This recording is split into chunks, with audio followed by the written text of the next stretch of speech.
মেয়েরা আজকে তোমাদের সঙ্গে পঞ্চম অধ্যায়ের কর্মী সংস্থান নিয়ে আলোচনা করব। হ্যাঁ, তার আগে একটা জিনিস শোনো, তোমাদের একাদশ শ্রেণীর ফাইনাল পরীক্ষাটা জুলাইয়ের শেষ সপ্তাহে হবে এবং এই ফাইনাল পরীক্ষা কলেজে এসে দিতে হবে না। আর পরীক্ষাটা হবে এমসিকিউ ভিত্তিক, যেটা তোমরা অনলাইনে বসেই সেই জিনিসটা ফোনে বা কম্পিউটারে যেভাবেই হোক তোমরা তোমাদের কাছে রুটিন যাবে এবং বিভিন্ন ভাবে কিভাবে কত নম্বরের পরীক্ষা হবে এবং এমসিকিউ ভিত্তিক তোমরা অনলাইনে বসে পরীক্ষাটা দিতে পারবে। এর জন্য তোমাদের কোথাও যেতে হবে না, কিন্তু তোমরা প্রস্তুতি রাখো যে জুলাইয়ের শেষ সপ্তাহে কিন্তু তোমাদের পরীক্ষা। অলরেডি কিন্তু বিভিন্ন কলেজে ফেসবুক তোমাদের বিভিন্ন মোবাইলগুলোতে মেসেজ চলে গেছে, এই জিনিসটা মাথায় রাখো। আর এটা সৃজনশীল ভিত্তিক হবে না, শুধু এমসিকিউ ভিত্তিক হবে। হয়তো 30টা এমসিকিউর জায়গায় হয়তো 50টা বা 60টা এরকম হতে পারে, তো মাথায় রেখো এটা হলো পরীক্ষা। এখন আমরা আজকে তোমাদের সঙ্গে কর্মী সংস্থান নিয়ে আলোচনা করব। হ্যাঁ, কর্মী সংস্থান জিনিসটা কি, যে কর্মী সংস্থান সাথে কর্মী বিষয়টা জড়িত। একটা প্রতিষ্ঠানের জন্য মানব সম্পদ বা কর্মী হলো উৎপাদনের মূল চাবিকাঠি। কারণ আমরা জানি যে প্রতিষ্ঠানে আমরা টাকা বা মূলধন, পুঁজি, তারপর যন্ত্রপাতি, অন্যান্য জিনিসপত্র সব থাকলেও কর্মী ছাড়া কিন্তু উৎপাদনের কাজ কিন্তু কখনোই চলমান বা গতিশীল হবে না। সেই জন্য কর্মীদেরকে উৎপাদনের চাবিকাঠি বলা হয়ে থাকে। আমরা সংগঠনে কিন্তু 6M বলতে একটা জিনিস ব্যবস্থাপনার প্রথম সূচনা চ্যাপ্টারে তোমাদেরকে দেখানো হয়েছিল যে 6M এর একটি এম হলো কর্মী। 6M এর একটি এম হচ্ছে ম্যান, অর্থাৎ কর্মী। এই উপাদানটি সকল উপাদানের চালক। এই উপাদানটি হচ্ছে সকল উপাদানের চালক। অষ্টাদশ শতাব্দীতে ব্রিটিশ একজন উদ্যোক্তা শিল্পপতি রবার্ট ওয়েন কর্মীদেরকে মূল্যায়ন করেছিলেন, তাদের জীবনযাত্রার মান উন্নয়নে সহায়তা করেছিলেন। কিন্তু এর পূর্বে কি অবস্থা ছিল? এর পূর্বে কর্মীদেরকে শুধু যন্ত্রের মতোই চিন্তা করা হতো, যে একটা যন্ত্র দিয়ে যেরকম কাজ হয় কর্মীদেরকেও যন্ত্রের মতো মূল্যায়ন করা হতো। কিন্তু কর্মীরা মানুষ, তাদের মন আছে, তাদের শারীরিক বিভিন্ন উপসর্গ থাকতে পারে, সমস্যা থাকতে পারে, সেগুলোকে কখনোই সামনে আনা হয়নি। কিন্তু দেখা গেছে যে রবার্ট ওয়েন তিনি উদ্যোক্তা এবং শিল্পপতি হওয়ার কারণে এই বিষয়গুলোকে মাথায় রেখে কর্মীদের মূল্যায়নে কার্যকর পদক্ষেপ গ্রহণ করেছেন এবং তাদের জীবনযাত্রার মান উন্নয়নে উল্লেখযোগ্য ভূমিকা নিয়েছেন। এই জন্য রবার্ট ওয়েনকে কর্মী ব্যবস্থাপনার জনক বলা হয়। তাহলে কিন্তু এটা আমাদের কি জিনিস মাথায় রাখতে হবে, উৎপাদনের প্রধান উপাদান হচ্ছে বা চাবিকাঠি হচ্ছে কিন্তু মূলধন এবং পাশাপাশি হচ্ছে কর্মী।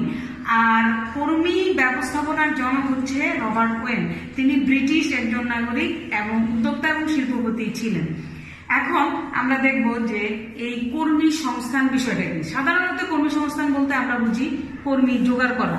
সাধারণ অর্থে আমরা বুঝি যে কর্মী জোগাড় করা।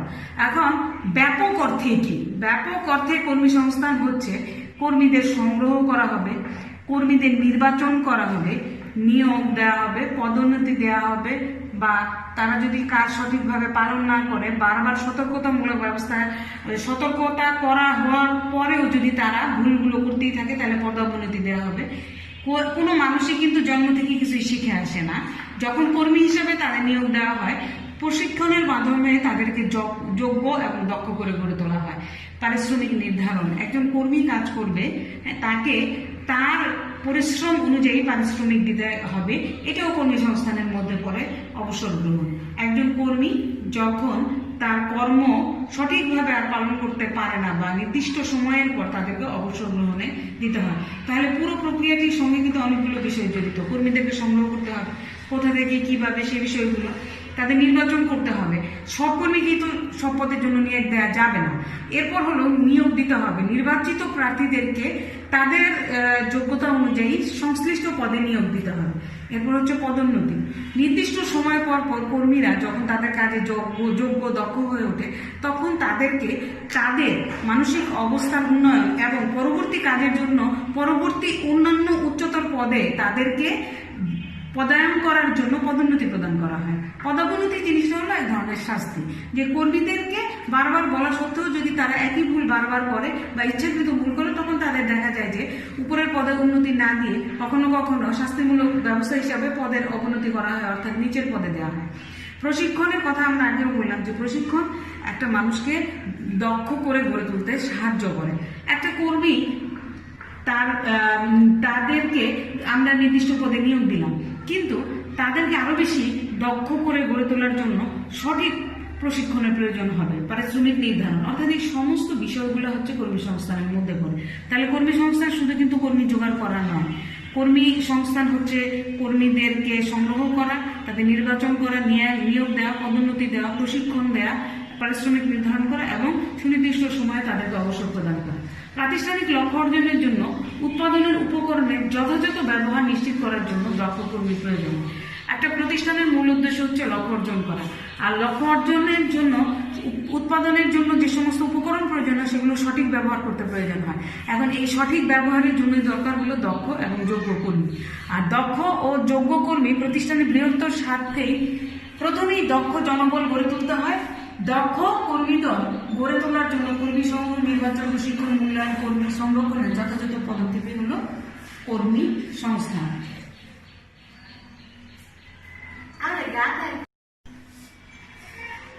দেখো, এখন আমরা কর্মী সংস্থান কি এই জিনিসটা তো জানলাম, কারণ মনীষীরা কি বলেছেন কর্মী সংস্থান সম্পর্কে সেটা একটু দেখি। আর.এম. হটগেটস এর মতে কর্মী সংস্থান প্রক্রিয়া দ্বারা প্রতিষ্ঠানের কর্মী সংগ্রহ, নির্বাচন, প্রশিক্ষণ ও উন্নয়ন করা হয়। কর্মী সংস্থান প্রক্রিয়াটা শুধু কর্মী জোগাড় করা না, কর্মী সংগ্রহ, নির্বাচন, প্রশিক্ষণ এবং তাদের উন্নয়ন করা। উইলিয়াম আর ট্রেসে এর মতে প্রতিষ্ঠানে নিয়োজিত যেসব ব্যক্তিবর্গের সাথে ব্যবস্থাপনার কার্যগুলি সম্পাদিত হয় তাকে মানব সম্পদ বলে। অর্থাৎ এই কর্মীদেরকে কিন্তু যখন তারা যোগ্য এবং দক্ষ হয়ে ওঠে তখন এই কর্মীরাই কিন্তু মানব সম্পদে পরিণত হয়। তো ট্রেসে এর মধ্যে যে প্রতিষ্ঠানে নিয়োজিত যেসব ব্যক্তিবর্গ আছে, অর্থাৎ যারা কর্মীরা আছে, তাদের সাথে ব্যবস্থাপনার যে কার্যগুলো সম্পাদিত হয় এই সম্পূর্ণ প্রক্রিয়াটি হচ্ছে মানব সম্পদ। হ্যাঁ, এই বিষয়গুলোর আলোকে আমরা কর্মী সংস্থান নিয়ে কি পেলাম এটা আমরা একটু পর্যালোচনা করে দেখি। যে কর্মী সংস্থানে আমরা যে বিষয়টা পেলাম যে প্রয়োজনীয় কর্মীর সংখ্যা নির্ধারণ। কোথায় কর্মী সংখ্যা নির্ধারণ করবে? প্রতিষ্ঠানের ক্ষেত্রে।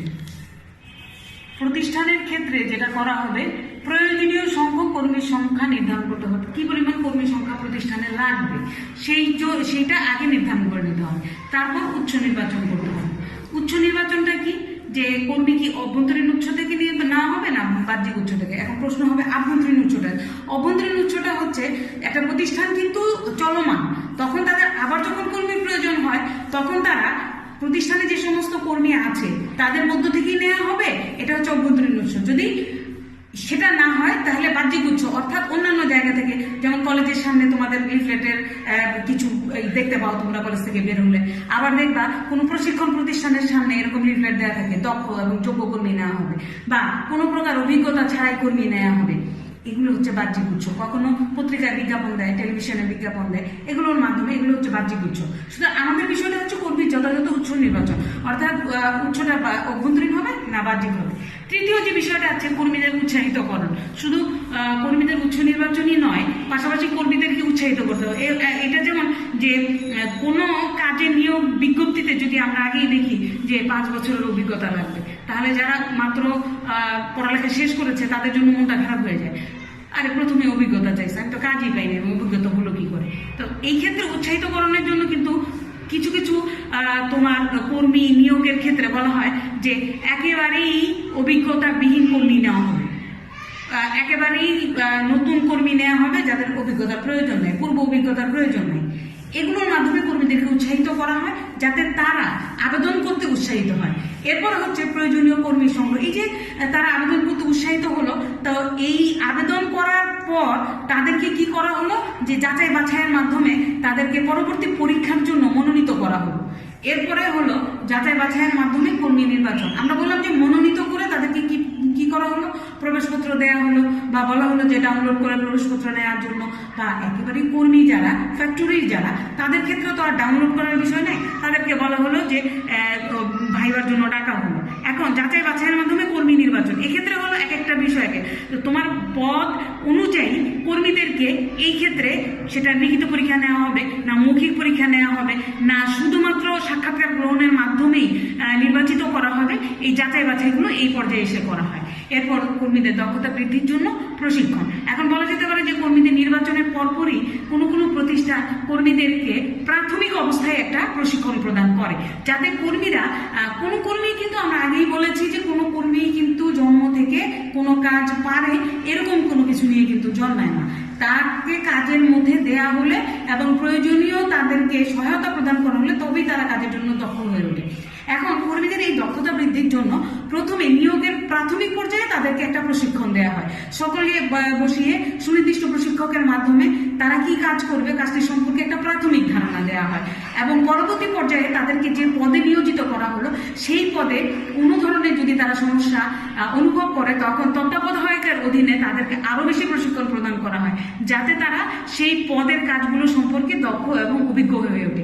এই জন্য বলা হচ্ছে কর্মীদের দক্ষতা বৃদ্ধির জন্য প্রশিক্ষণ। এরপরে আমাদের আস্তে আস্তে কর্মীদের মান উন্নয়ন।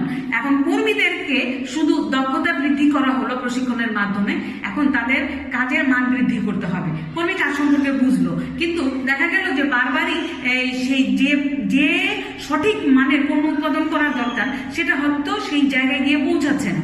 তখন তাদের এই মান উন্নয়নের জন্য সঠিক ব্যবস্থা গ্রহণ করতে হবে যে তারা মানসম্মত পণ্য উৎপাদন করতে পারে এবং পাশাপাশি তাদের জীবনযাত্রার মান উন্নয়ন করতে হবে। একটা মানুষ যদি পারিবারিকভাবে কোনো সমস্যার মধ্যে থাকে বা শারীরিক কোনো সমস্যার মধ্যে থাকে তখন তার কাছ থেকে কিন্তু কোনো ভালো কাজই আদায় করা সম্ভব হয় না এবং সময় মতো কাজটা পাওয়া যায় না। সেই জন্য কর্মীদের যেমন কাজের মান বৃদ্ধি করতে হবে তাদের জীবনযাত্রার মান উন্নয়ন করতে হবে। এই জন্য বিভিন্ন প্রতিষ্ঠান দেখবা তাদেরকে হয়তো আসা যাওয়ার জন্য গাড়ির ব্যবস্থা করে দেয়, সেখানে অনেক কর্মী এর সাথে যাতায়াত করে কিন্তু তারপরেও তাদের নির্দিষ্ট সময়ে তাদের বাসা থেকে এসে তাদেরকে পরিবহনের জন্য অপেক্ষা করতে হয় না। এটা তাদের জীবনযাত্রার মান উন্নয়ন বা তাদের মানসিক প্রশান্তির একটা জায়গা।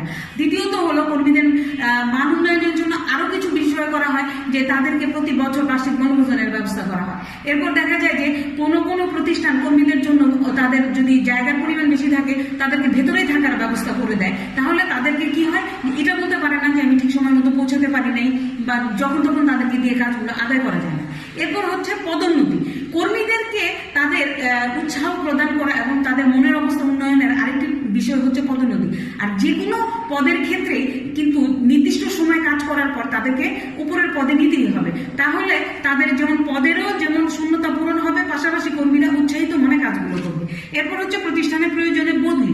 প্রতিষ্ঠানের অভ্যন্তরেই এক একটা কর্মীকে প্রয়োজনে বিভিন্ন জায়গায় কাজ করিয়ে সব পদ সম্পর্কে তাদেরকে দক্ষ এবং যোগ্য করে তোলার জন্য বদলি। এরপর হচ্ছে কর্মীদের যথাযথ মূল্যায়ন এবং কর্মীরা তা কাজ করলে তাদেরকে বিভিন্ন সময় বিভিন্ন ধরনের পুরস্কার ব্যবস্থা গ্রহণ করে তাদেরকে যথাযথ মূল্যায়ন করতে হবে। এই হচ্ছে টোটাল কর্মী সংস্থানের বিষয়াবলী।